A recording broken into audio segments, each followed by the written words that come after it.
पूछ भी लिया जाता है कि सुप्रीम कोर्ट की प्रथम जज कौन थी, प्रथम महिला जज। तो सुप्रीम कोर्ट की प्रथम महिला जज जिनका हाल ही में निधन हुआ है वह कौन थी? तो इनको शॉर्ट में इनका नाम था फातिमा बीबी, और इनका पूरा नाम है मीरा साहिब फातिमा बीबी। ठीक है। और ये पूरे एशिया में, इंडिया ही नहीं पूरे एशिया में फर्स्ट विमेन जज रही है, फर्स्ट विमेन जज रही है पूरे एशिया में। और ये बिलोंग करती है केरला से, केरला से। और ये लेटर ऑन सुप्रीम कोर्ट के जज के बाद ये तमिलनाडु की गवर्नर भी रह चुकी है। ठीक है। अभी तो है महिला जज अपना इसमें, उनका नाम है दिल्ली नागरत्ना, हिमा कोहली, अभी तो है महिला जज। और अब उम्मीद है कि और आ जाए, लेकिन अभी तक ना चीफ जस्टिस ऑफ इंडिया कोई महिला नहीं बनी है। और अभी जैसे कॉलेजियम सिस्टम रहता है कि वो चलती है पीढ़ी, है ना। तो जैसे अब सीजेआई है हमारे चंद्रचूड़ जी, जैसे इनकी एज कंप्लीट होगी तो ये रिटायर्ड हो जाएंगे सुप्रीम कोर्ट के जज से।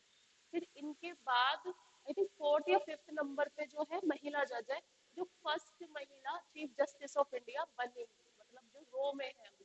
ठीक है। तो अभी सीजेआई तो कोई नहीं बनी है महिला, लेकिन फर्स्ट वुमेन जज जो एशिया में भी पहली थी, इंडिया में भी पहली थी, और पहली मुस्लिम महिला जो जज बनी है सुप्रीम कोर्ट की, तो वो ये थी फातिमा बीबी। इनका पूरा नाम है मीरा साहिब फातिमा बीबी, और ये केरला से बिलोंग करती थी। हाल ही में इनका निधन हो गया। ठीक है।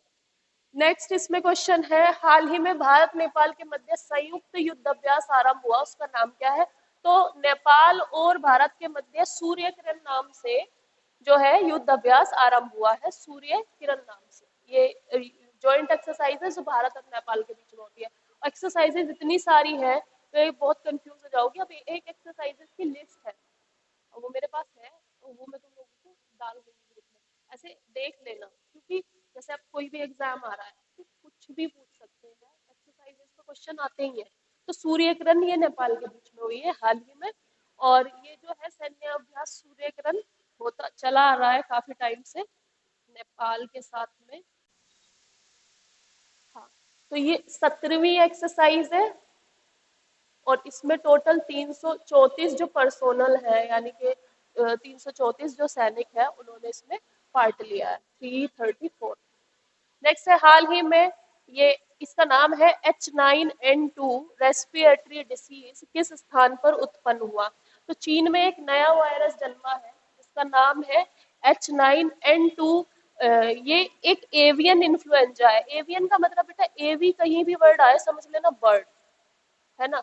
ये बर्ड से रिलेटेड है, ये बर्ड को होने वाला इन्फ्लुएंजा है, बट ये वहां पर तेजी से वहां के बच्चों में फैल रहा है।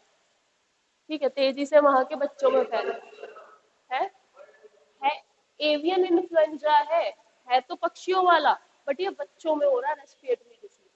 मतलब जो वायरस है इसका वो होता पक्षियों में है, बट बच्चों में इसके देखे जा रहे हैं सिम्टम। वैसे बर्ड फ्लू कभी भी ह्यूमंस को कैच नहीं करता, बट बहुत रेयर केसेस है कि ह्यूमन को ये हो जाता है। जैसे कि निपा वायरस की अगर हम बात करें, निपा वायरस चमगादड़ को होता है, तो चमगादड़ से हमको भी हो जाता है ना। तो सेम ऐसे ही ये एवियन इन्फ्लुएंजा है, और इसके अभी केसेस वहां पर देखे गए हैं, और आई थिंक इंडिया में भी अब रेड अलर्ट जारी कर दिया गया है ना। तो ये हमारे इंटरेस्ट में है। और ये कैसा है? रेस्पिरेटरी। रेस्पिरेटरी तो पढ़ा होगा, किससे संबंधित है? श्वसन संबंधित, है ना। यानी कि ये हमारे लंग्स को इफेक्ट करेगा। रेस्पिरेटरी से समझ लो, अगर लंग्स को जो नॉर्मल इन्फ्लुएंजा के होंगे, जैसे कि वही कि सांस लेने में तकलीफ हो रही है, रनिंग नोज हो रही है, और लंग्स जो है वो भारी होने लगे, यानी फ्लूइड भर जाता है लंग्स में, जब हम मतलब नॉर्मल इन्फ्लुएंजा में भी होता है ना, इस तरह से। बट क्योंकि ये एवियन है तो इसमें चांसेस हाई रहते हैं कि बच्चों को सबसे ज्यादा प्रॉब्लम होती है, क्योंकि बेटा बच्चों का इम्यून सिस्टम बहुत वो होता है, वीक, है ना। हाँ, बच्चे जल्दी कैच करेंगे, और बच्चे के लंग्स में अगर एक बार इन्फेक्शन हो गया तो बहुत जल्दी ठीक नहीं होता है। तो ये अभी पाया गया, इसका नाम है H9N2। नेक्स्ट है, अभी ये बीबीसी का पूरा नाम है ब्रिटिश ब्रॉडकास्टिंग काउंसिल। नाम सुना है बीबीसी, है ना, एक ऑर्गेनाइजेशन है, इसके न्यूज चैनल भी है काफी, और भी वर्क करती है ये, है ना। हाँ, और डिस्कवरी टाइप में भी है, और प्रेस भी है ये पूरी, मतलब मीडिया ही है पूरा अपने आप में। तो इस ये एक लिस्ट जारी करता है बेटा, 100 इन्फ्लुएंशियल वुमेन, इन्फ्लुएंशियल विमेन, यानी कि 100 सबसे प्रभावी महिलाएं पूरे विश्व में, 100 सबसे प्रभावी महिलाएं, इनकी सूची जारी की है। इसमें हमारे यहाँ से 3 भारतीय हैं और एक तिब्बत से है। तो हमारी जो 3 भारतीय हैं वो कौन है? एक तो दिया मिर्जा है।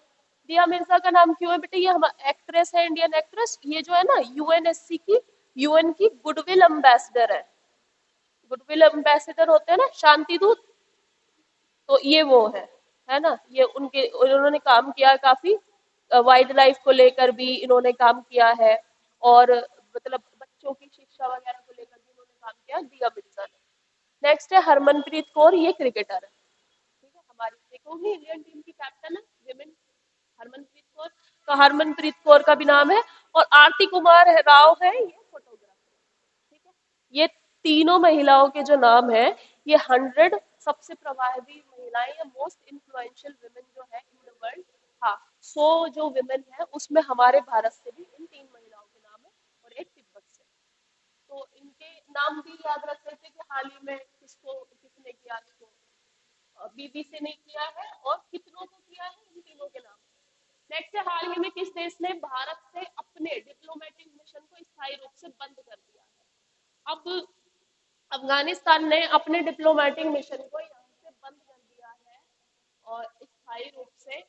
और इसमें उन्होंने रीजन ये बताया है कि बहुत सारा प्रॉब्लम उनको आ रही है उनके डिप्लोमेटिक मिशन को इन इंडिया, क्योंकि बेटा वहां से जो रेफ्यूजी वगैरह आ रहे हैं, तो हम बहुत हार्डली उनको वीजा दे पा रहे हैं, और बहुत सारी प्रॉब्लम है जो कि डिप्लोमेटिकली सॉल्व नहीं हो पा रही है। तो इसलिए अफगानिस्तान ने अपना मिशन वापस बुला लिया है। अब हमारे यहाँ पे उनकी कोई एम्बेसी शायद ना रहे, ठीक है।